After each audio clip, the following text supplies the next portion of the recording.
Episode 2 continues. When Kenjuu was struck by Sayaka out of jealousy, he released the power that he cannot control.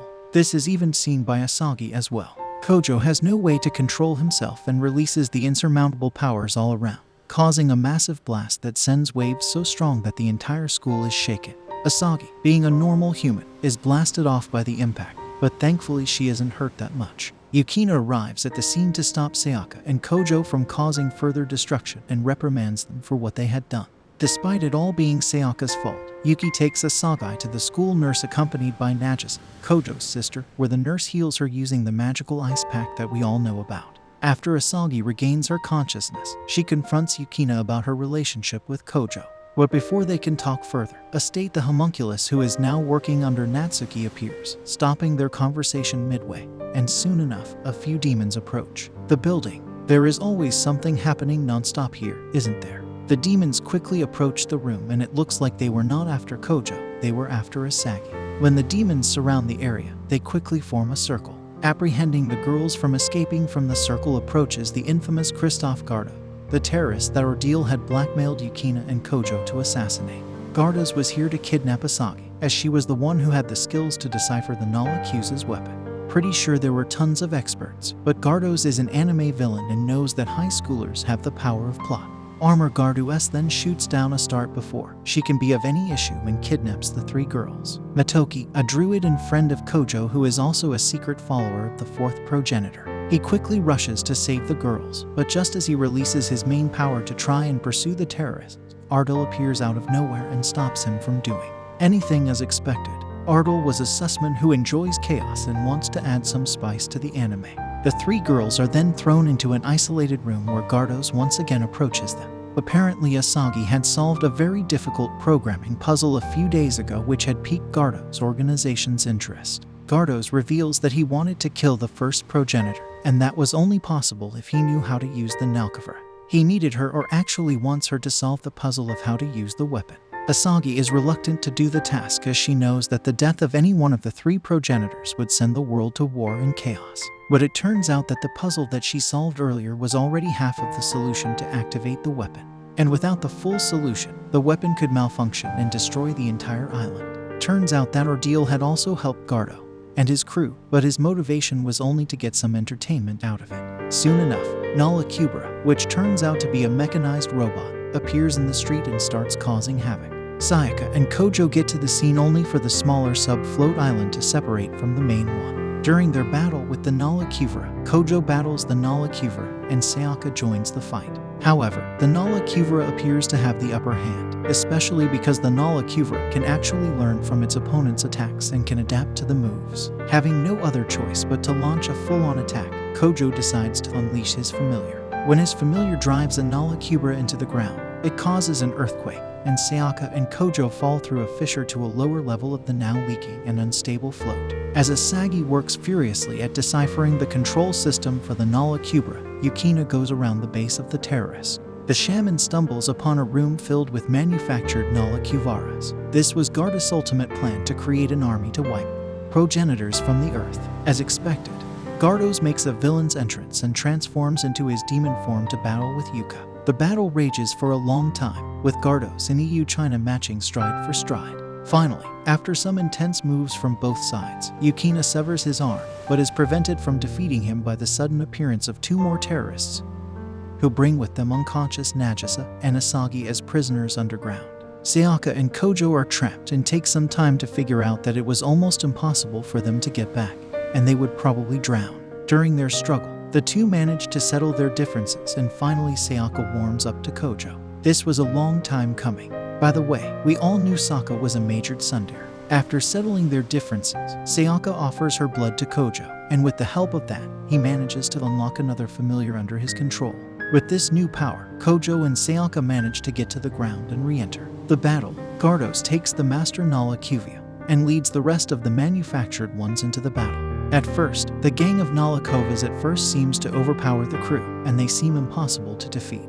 After all, Knock-Huvers was the weapon of the gods. However, Asagi had revealed that after decoding the Knock cover, she had added in a slight code into the system which could be used to defeat the weapon. She had bugged the Nala-Kubara system with a virus, probably Corona, and Yukina takes advantage of all of this. She jumps onto the weapon and throws in the audio file, which would activate the virus soon enough. The Nala-Kubito starts malfunctioning and falls down, turning into dust. Now that there is a bit of normal again, Asagi lures Kojo into the school's art room to get closer to him without any other women nearby. She asks him if she can paint him, and when he hesitates to wear the costume she asked him to, she strips down alongside him to make him feel more secure. Yes, that's the perfect way to convince someone. After the whole picture and arts ordeal, Asaki cheekily asks Kojo out and manages to secure a date for the coming weekend. From afar, Yukina observes with jealousy, I guess, as Kojo discusses revealing his secret identity to Asagi. Although they were just in a literal battle earlier, they witnessed Nagisa accepting a letter from a classmate. Turns out Kojo's sister was quite popular in the school, unlike him, who was a social outcast. Later that night, Sayaka, who now seems to be friendlier with Kojo, calls him and informs him that she will be coming to the island this weekend as a VIP bodyguard. Pretty sure she wanted to meet him during the whole mission. But Kojo, gullible and ignorant as he is, concludes that she might be busy and won't be able to see him or Yukina. Well, take a hint, dude. Kojo is pretty stressed at school that his sister is more popular and getting love letters left and right. So he stalks his sister at school along with Yukina, and is introduced to a classmate of hers, the silver-haired Canon Kanase. Despite her pretty awesome looks, the girl has a pretty sus habit. She collects feral cats in some nearby church ruins. Elsewhere, Natsuki and Motoki discuss the recovering victim from a recent aerial battle. Apparently, some weird white-haired demon had been going around attacking people, and this was the 5th attack on ordinary humans. They believed that the demon was stealing something from the victims, but they were not quite sure. Once again, Adrenal approaches from the shadows. He does this quite a lot and informs them that the demon was actually stealing its victims' souls. The Susan promises to reveal more details, provided that Kojo was not involved in the case. Elsewhere, Kojo and Yukina accompany Natsuki and a start date to a festival, which was actually a plan that Natsuki had created so that they could catch the recently appearing demons. Natsuki had planned to use the fireworks to create a distraction and fight the demons. They move to the tower, where they anticipate another battle between the flying humanoids, who they seek to capture. During the battle, they discover that their magic is ineffective against the flyers, who seem to have the upper hand at all times. When one of the demons attacks Kojo, however, the other silver-haired flyers saves him and brutally assaults the first.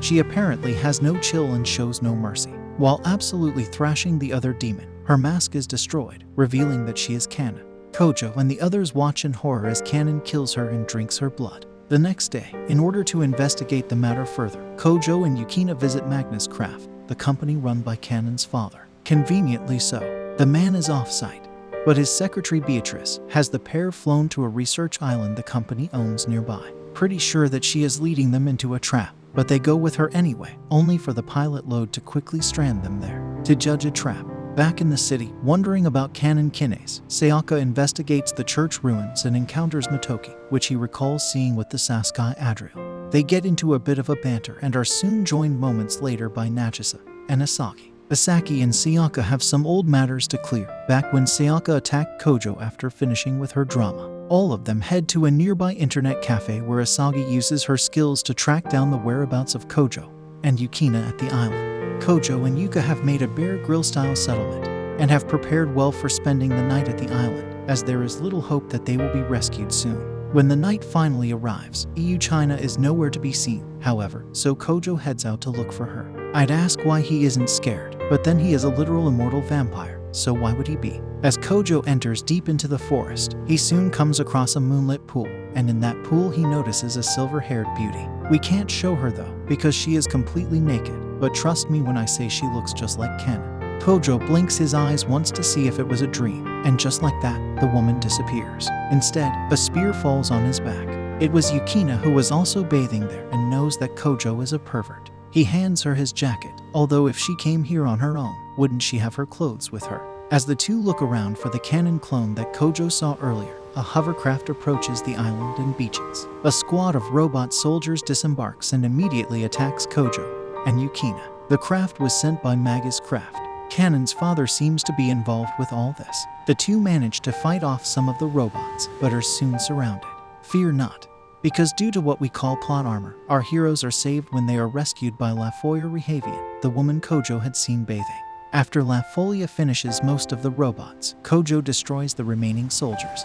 Their landing craft. La Folia reveals that Magnus Craft was after the royal blood in her for some reason and had probably come here to get her. Turns out that her blood was needed so that Kenzie Kanase, Kanon's father, can perform his spells, which is why he wanted her captured soon enough. Another hovercraft beaches waving a flag of truce, and Kanon's adoptive father Kensei Kanase greets them. Accompanied by Beatrice and Lo, the trio reveals their plans that they were developing Kanon into what Kensei termed an angel, a supreme monster with incredible power against her will. In order to become the angel, she had to consume the other humanoid monsters, which is why earlier they were fighting like crazy in the sky. They demand the blood from La Folia so that they can make further advancements to Kanon, whom they carry around like a gun in their briefcase. The group also plans to use Kanon to kill Kojo so that they could later sell her as the weapon that can even kill the world's most powerful vampire. Soon, a fight breaks out between the group, and when Kojo and his crew gain the upper hand, the villains release Kanon. She immediately releases a powerful beam that appears to have killed Kojo with a single strike.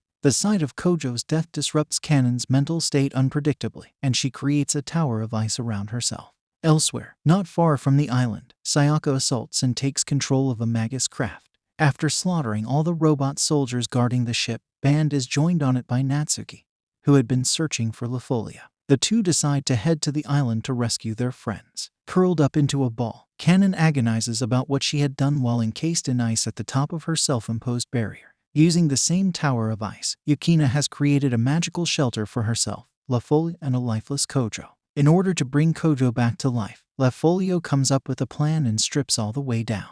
Despite the cold, mind you, she believes that arousing Kojo could invoke his vampiric urges and bring him back. Yukina, who can't seem to let any other girl near the fourth progenitor, straps down herself and kisses Kojo until suddenly the vampire comes back to life and starts sucking her blood. Soon, with the blood's help, a familiar inside of Kojo heals the wounds he had incurred in the last battle and returns Kojo to consciousness. Inspired by this display, and perhaps wanting to add more complications to Kojo's life, La Folia gives herself to Kojo and lets him feed on her as well. This finally gains Kojo control over a third familiar. I'm not really sure how this works until now, but Kojo has a new power now. With this power, he confronts the patiently waiting Kensei. At first, Kojo and his group tried to use Naruto's Taknajutsu to make a deal with Kensei and turn him to the good side, but it's no use. And soon, once more, a battle breaks out. Turns out that Beatrice had cloned the angels without Kensei's approval, and unleashes them on the progenitor and his group, only to be absolutely thrashed. Then, with the new familiar that Kojo just unlocked,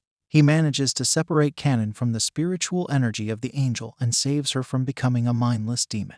Thanks for watching, and I'll know you guys want part 3. See you on next one.